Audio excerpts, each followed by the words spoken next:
Good morning, students. How you all are? So today I'm starting our session of the chapter U.S. Hegemony in World Politics. That is chapter number 3. So till now, students, we have studied about the Operation Desert Storm, Operation Infinite Reach, WTC attack, 9/11, Operation Enduring Freedom, so Iraq invasion. So these things shows that America has become a hegemon in the world politics. So, students, moving further, today we will start with the new topic US being a superpower. The hegemony is of three types of the USA. The first is hegemony as a hard power, which comprises of its military power. Second, hegemony as structural power. Structural power means it, he has the control over the economy of the world. And then hegemony as a soft power. Soft power means he has its influence on the world culturally. So, students, moving further, now I will start with the hegemony as a hard power. Hard power means the roots, earlier also I have told you the roots of this word hegemony is from, it's a ancient Greek word, hegemon, leadership or preponderant position of one state over the other states. In Greek times, this hegemony word was used for the Athens, because at that time Athens was the Greek over the other states. He was the leader. Hegemony means the leadership. And today, after the Second World War, we see the two powers. And with the disintegration of the, in 1991, the disintegration of USSR, we see the just as unipolar world in a contemporary world. That is one power, which is known as America. So, students, hegemony as hard power. Hard power, I am talking about the military power of the America. And we have seen the Operation Desert Storm, Infinite Reach, Enduring Freedom. So, America with coalition forces, he invaded Iraq, and United Nations was against this war, but still he didn't. America didn't any headed any pain to see the United Nations. He moved further and attacked the Iraq. So, students, the first meaning of hegemony therefore relates to the relation patterns and balance of military capabilities between the states. It is the notion of hegemony as military preponderance which explains the position of US in the contemporary world politics. The roots of contemporary US power lie in military superiority over the powers. US military dominance today is both absolute and relative. In absolute sense, if we talk about the military of the absolute sense, that the US has the military capability to reach any point of the planet with its lethal weapons targeted accurately and in real time. Students, yesterday also we have seen the map. In that map, we have seen the whole world is divided into five commands. He has stationed its army even in the oceans, on the continent, different continents. He can attack any country from anywhere. So this shows its hard power. It's the military capabilities. So students, the US budget on the defense is more than the combined expenditure of other 12 most powerful countries. It is expanding on the technology, it's expanding on the research. So a highest budget is given to the military operations. So students, if we look at the page number 40, 40, the US invasion of Iraq was a clear demonstration of its hegemony as a hard power. It was show of military and technological superiority. Imperial states throughout history have used military forces to accomplish four tasks: to conquer, deter, punish, and police. These roles are taken by US military now. American invasion of Iraq clearly demonstrates its formidable military superiority, its capability to deter and punish also clearly evident. The US has not been able to force Iraqi people to submit to its coalition forces. Thus, US military capability has failed to police and occupy territory, which is a big weakness. So, students, if we see the annual defense expenditure according to 2004, you can see it is given in billion US dollars. United States of America, two missiles are shown. First one is of USA and the other are of next 12 countries. It's just the data is given how much expenditure America is putting on its military power.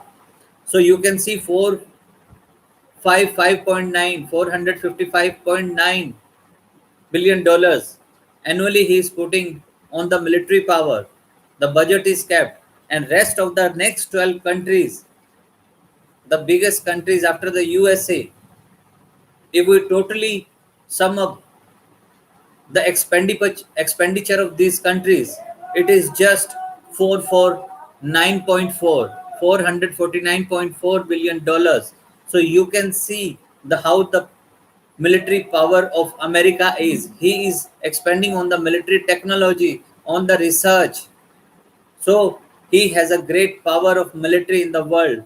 So this is known as a hard power. This is known as a hard power. The military capabilities and the expenditure he is putting on the military is known as a hard power.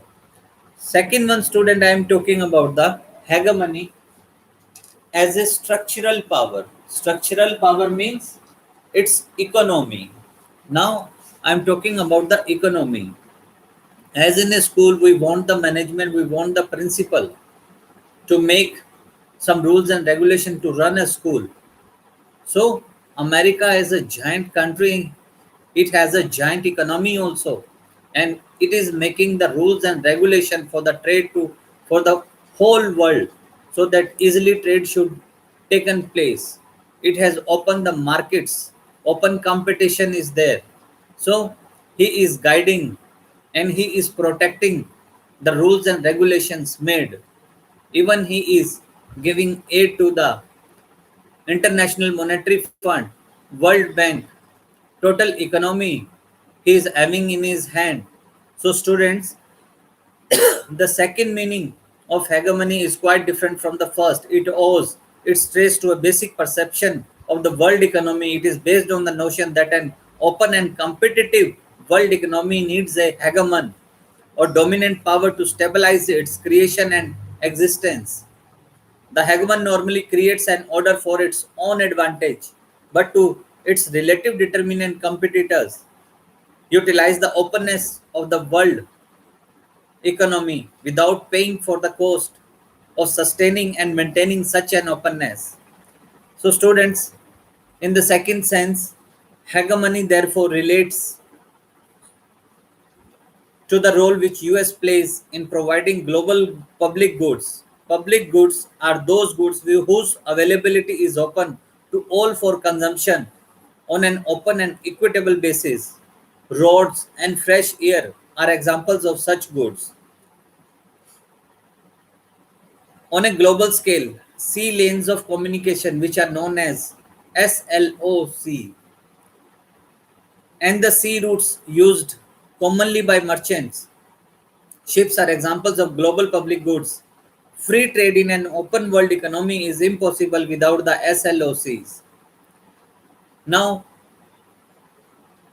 in the second sense, we are talking about he is guarding the oceanic area so that the ships from each country safely move from one place to the another, which we say SLOs, seas, sea lanes of communication. So the naval power of the hegemon determines the law of sea and provides freedom of navigation and international waters. And before the USA, before the Second World War, British Navy used to perform this role.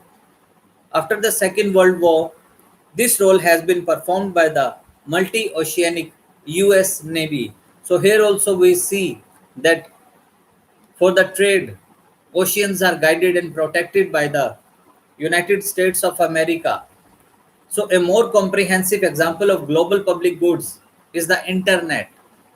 Now we all people are using the internet. Internet is the direct result of a US military research project we started in 1950.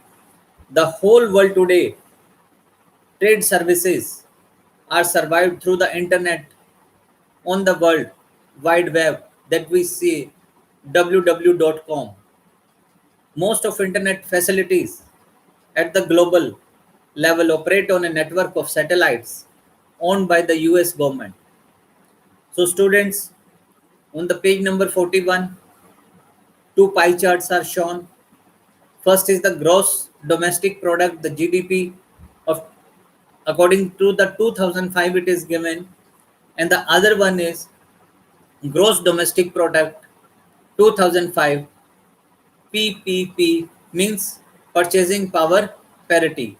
So first of all, we are talking about the gross domestic product. If we see the pie chart, the share of the USA is 28% and the Eurozone is having 22%. So in we see the gross domestic product also, the GDP of the USA is highest one among the all of the countries of the world.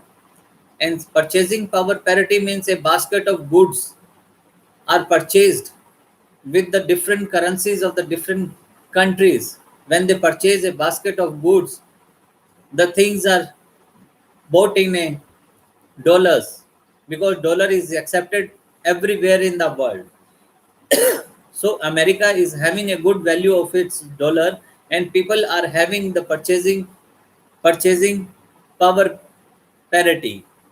So students, the American economy is the largest in the world. But unlike in the sphere of military power, the US faces credible competitors in the economy. So no one can compete in the hard power, but there are some other coalition like European countries which are giving a tough competition, or the China giving the tough competition in economy to the United States of America.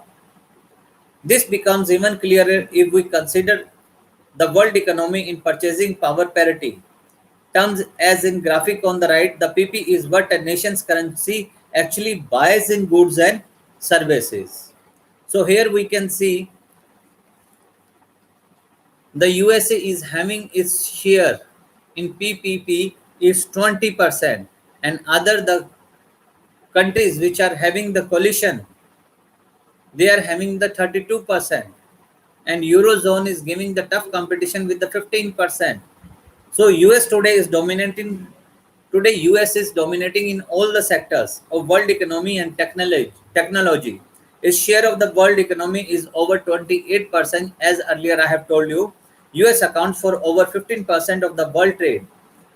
If intra-European Union trade is also included in World Trade Area, there is not a single arena of the world economy in which an American company does not figure in the list of the top three.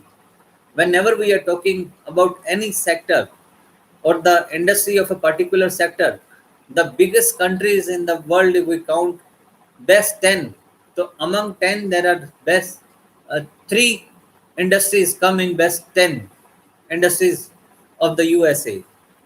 Here it is important to recall that the economic predominance of the US is inextricably linked with the structural power.